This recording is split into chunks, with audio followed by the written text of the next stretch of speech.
Bystanders were shocked when they saw a plane stall and crash in a lake in Alaska, but this isn't the first time that this kind of plane has crashed on takeoff from this exact same lake.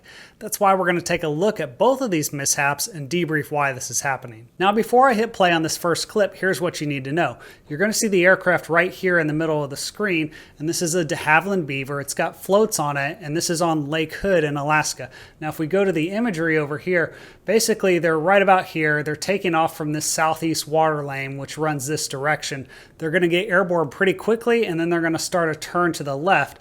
And when they do that, they're going to overfly this hangar here, and that's kind of where they enter the stall, and then they're going to end up crashing in the water, which is pretty much the only reason why everyone on board survived. Let's check it out.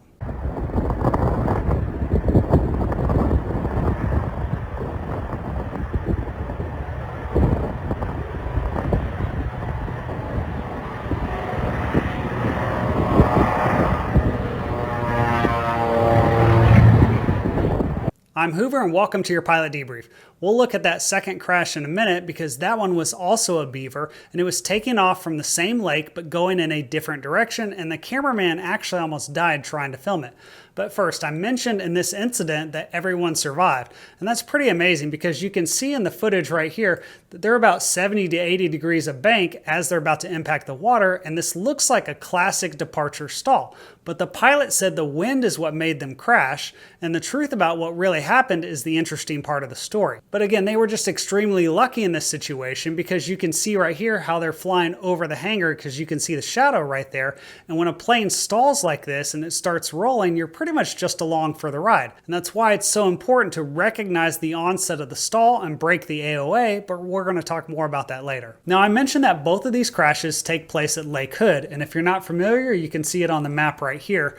And I think this is actually the busiest seaplane base in the US. And what's interesting about this, as you can tell, is it's right next to Anchorage International Airport. So you have to be pretty familiar with the airspace procedures here. And it's possible they played a role in this first crash because they're taking off from the southeast water lane. And you can see that on the airfield diagram here. And it's only about 1,400 feet long. But one of the things that you really have to be aware of on departure using this southeast water lane is this Anchorage Tower airspace. Because unless you've coordinated for it, you can't just go straight ahead on takeoff and fly through the tower airspace. You've got to start a left-hand turn at some point in order to avoid it. Now they have two other lanes they can use on the lake. There's this north-south lane that's about 2,000 feet long that maybe they should have used, but I'm going to explain why in a minute. But first, I want to show you this video footage of another Beaver taking off using the west lane, because that lane is 4,500 feet long, and this just gives you a really good look at a Beaver doing a normal takeoff so you can see what that looks like on this lake, because we're going to see this footage again later on as it relates to the end of this video. However, some of you might recognize this plane because it stalled and crashed on takeoff from a different lake in Alaska a few years after this was filmed.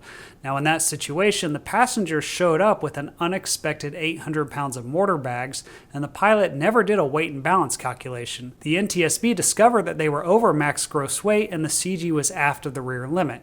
He actually tried to take off twice, both times not using the full length of the lake, and when he got airborne, they barely cleared some trees before they stalled and crashed, and unfortunately the pilot died, but the passengers survived. And here's what it looks like to land the Beaver, and I hope it's not overwhelming to talk about a few different mishaps, but these are all in the Beaver, and regardless of the aircraft you fly, it's so important to understand some of the different reasons an airplane might stall on takeoff, including how this plane managed to get in the situation, starting with the pilot experience. And the pilot that's flying the plane has a commercial certificate and he's a flight instructor. Now he's got about 1,700 total hours with about 140 hours in this specific make and model. Now, I'm not sure what other type of aircraft that he's flown, but you can see he's got a single engine C rating, and his last flight review was about 2 months prior to this mishap. And if we go back to the footage here, you can see that the plane looks really sluggish on takeoff because he's just too steep as soon as he gets airborne and as he makes that turn to the left. And the pilot said that as soon as he got clearance to take off, he applied takeoff flaps and power, and the aircraft got on the step and began accelerating towards takeoff speed. So when he says they got on step, you have to realize that taking off on water is a little different than land. And as you can see in this video from Jim Howard's channel, what happened happens is that he's going to start with the controls full aft. Now, as he's increasing the power, the aircraft is beginning to plow through the water.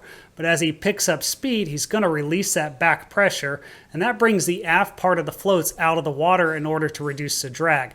Now, you don't really rotate to take off. You basically just let the aircraft continue to accelerate, and it'll just fly off the water. The Beaver can get airborne pretty quickly, and it's actually a great workhorse. In fact, one of my Air Force friends I should definitely remind my viewers that you can do without the Bush, but you can't do without the Beaver, so just keep that in mind. Now, this lake has been known to have some winds that pilots have to deal with occasionally, and unfortunately we can't see in the video here enough detail at the start of the takeoff to see where he gets airborne, but it does look like he gets airborne pretty quickly. And if we take a look at the actual satellite imagery, if he is overflying this hangar, then that's maybe only about 800 to 1,000 feet for his takeoff distance. And I've never flown the Beaver, but according to Papa Bear Adventures website, if you have just a pilot and no passengers or cargo, then you could be airborne at about 700 to 800 feet. But according to the NTSB report here, there were 6 passengers on board, and the plane weighed 5,500 pounds, and the max gross weight was only 5,600 pounds. So based on that weight, this website says that your takeoff distance on water should be about 1,800 to 2,000 feet, or basically longer than the Southeast Waterway. Regardless of the exact takeoff distance required, one of the reasons why it's possible to have a very short takeoff run in the Beaver is because it's equipped with flaperons. But in the Beaver, what the flaperon system does is when the flaps are set for takeoff, the ailerons will automatically extend 15 degrees, and they're going to remain there until the flaps are retracted.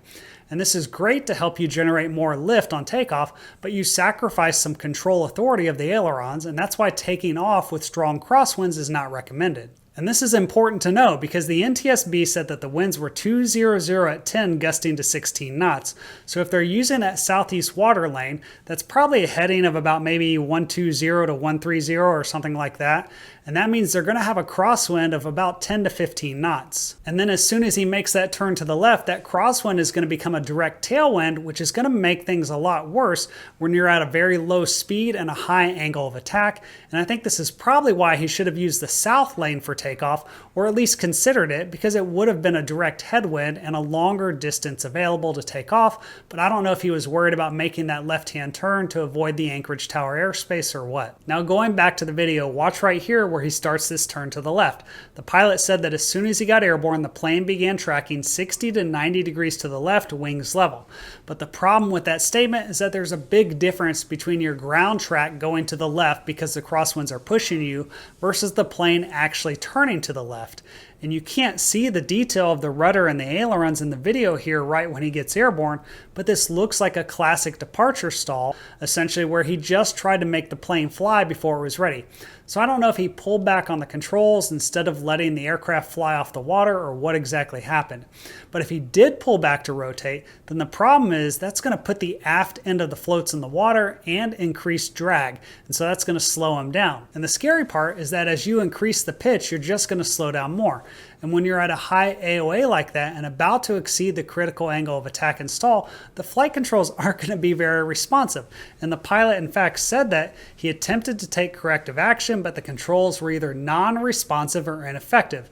And that's the reason why the wind is actually making them turn to the left, because normally the winds aren't going to make your plane turn 60 to 90 degrees in just a few seconds. And unfortunately for a lot of pilots, when you're taking off like this and you see the aircraft slowing down and it's not climbing, your natural instinct is to actually just pull back harder.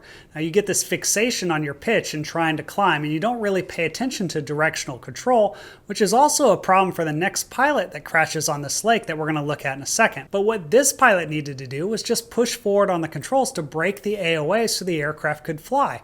And that's something that's really hard to do because it's not very natural when you're that low to the ground. But it's the only way that you're going to fix this situation.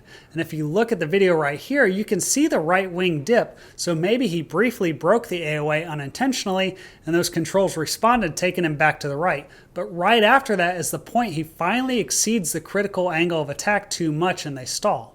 Now here's the start of this next clip, and this guy is taking off using the west water lane, so he's over here on this end of the lake. He's going to be going this direction. Now the cameraman that risked it all to get the money shot, he's on the shore right here next to the windsock.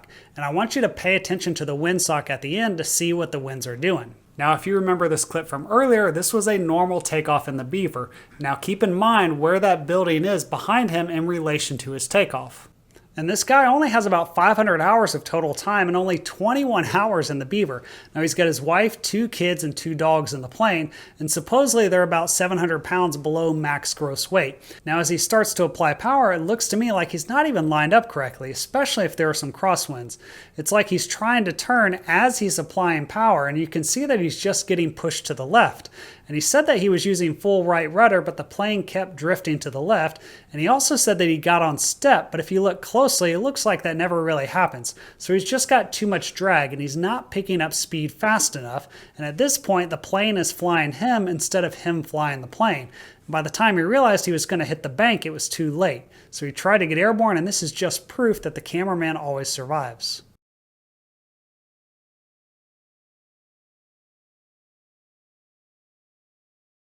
And if you want to learn about how another aircraft with floats stalled on takeoff, then check out this video on the screen here, and I'll see you next time.